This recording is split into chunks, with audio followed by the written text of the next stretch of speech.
Paper Mario's art direction has been its unique selling point since the dawn of the series. Originally, it was supposed to be titled Mario RPG, and the series is still known as Mario's Story in Japan, but localizers realized it wasn't being an RPG or having a story that made Paper Mario stand out. It was the art style. But art styles constantly change. In fact, it's a very important part of a game series' growth to keep reinventing itself to prevent things from getting stale.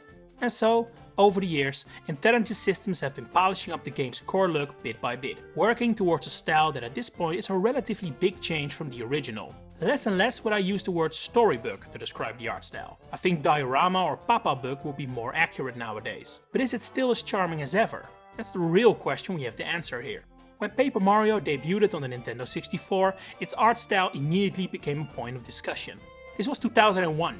The GameCube had already been revealed and fans were desperate for realistic graphics, basically the new hype at the time. It wasn't as bad with Mario fans as with, for example, The Legend of Zelda, and so Paper Mario wasn't as criticized as The Wind Waker, although the game's look was still described as cuddly, cute and childish.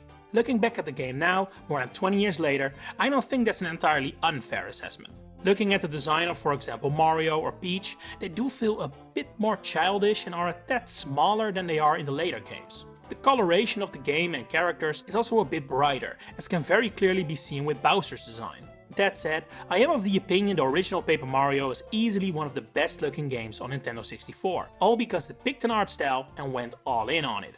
It gave Paper Mario one hell of a leg up on the competition, but over the years I think it's fair to say that the advantage has dwindled.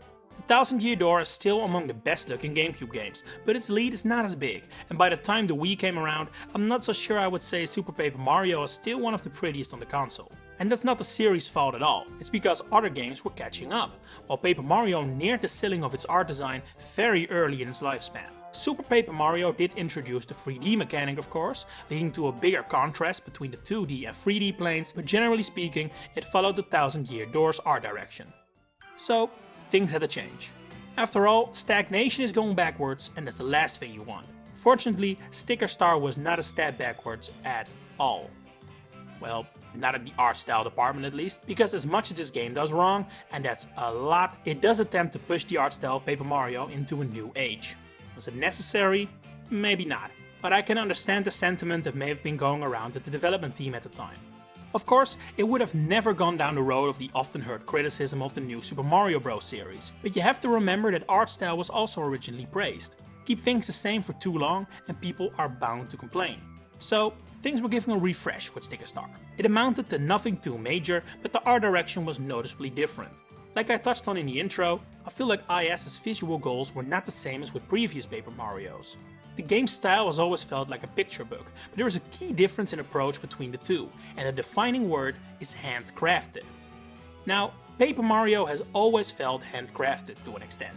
After all, turning a white sheet of paper into art requires working with your hands.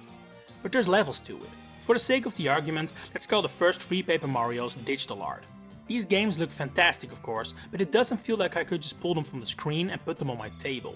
The depth isn't fully there, and the scenes don't appear to be made from real life materials, but instead 3D models of varying quality depending on the game. But from Sticker Star onwards, we can recognize the use of cardboard, paper, paint, ribbons, cardstock, gloss paper and much more. Characters now have wide outlines that make them resemble cutouts, like a pop-up book would have. These outlines are definitely too thick, in my opinion, leading to them kind of falling flat in their attempts to create depth. Either way, if the original trilogy is digital art, this is arts and crafts. The design of the world in Sticker Star, Color Splash or the Origami King always reminded me more of Yoshi's Crafted or Woolly World than it does the original games. But that's not a bad thing. It was already established in 2001 that the art style was what set Paper Mario apart, not the RPG mechanics. So, going all in on that aesthetic is in my opinion something to compliment, especially because IS do nail what they set out to do. In fact, I think the art style falls flat the most when showcasing more ordinary locales. A simple small town resembles a children's art project a bit too much, but Shroom City from Origami King for example looks fantastic. For me, the true problem with the most recent games lies not with the art direction itself, but how the game views it. Paper Mario used to be a story like any other, just presented with a paper style. The modern games let the paper aesthetic also influence the story and characters however, with Origami King as a prime example. The villain is all about origami, and the Legion of Stationery literally are arts and crafts tools. Frankly, I find this to be extremely lame, and worst of all, absolutely not sustainable. Good luck trying to come up with new, fun and gripping stories if you're constantly confined by having to reference your art style. It's not a healthy way to make either the narrative or the visual shine. And that brings us to the 1000-Year Door. As I'm sure you're aware, this game isn't about evil cardboard or finding the magic stapler, it's simply a high quality story told through a paper motif. But the new Switch version does bring the visuals up to the standards of modern Paper Mario games, and in fact it goes one step further. Pause the trailer at any time and you have a good chance of seeing what I mean. A certain shininess on the floor tiles that makes some environments feel more plastic than paper. It's especially very noticeable with the battle stage, which maybe overdoes it a tiny bit as it looks a little slippery now. While I have seen some minor criticism towards this change, nothing close to the whole 30 FPS controversy of course, I personally really dig this look. It's the result of the greatly improved lighting of the game, and more importantly, it really helps break free from the children's art project vibe I discussed earlier. It feels like a middle ground between the arts and crafts and a more professional feeling of digital art from the first 3 games, and results in something that feels handcrafted yet clean. Another change is the disappearance of the white outlines, instead going for a more natural depth using a material that resembles cardstock. Simply put, it results in the models being thicker and like actual 3D objects as opposed to needing the outlines to imitate the same effect. It may attempt to do the same thing, but achieves it in a much more graceful manner. I really hope this change sticks around, because in my opinion this is the best the series characters have ever looked. They're not too flat, but don't overly pop out either, so once again a perfect middle ground. Can you tell I'm loving the changes I'm seeing here? Now, even the 1000-Year Door was not without its references to the game's paper aesthetic.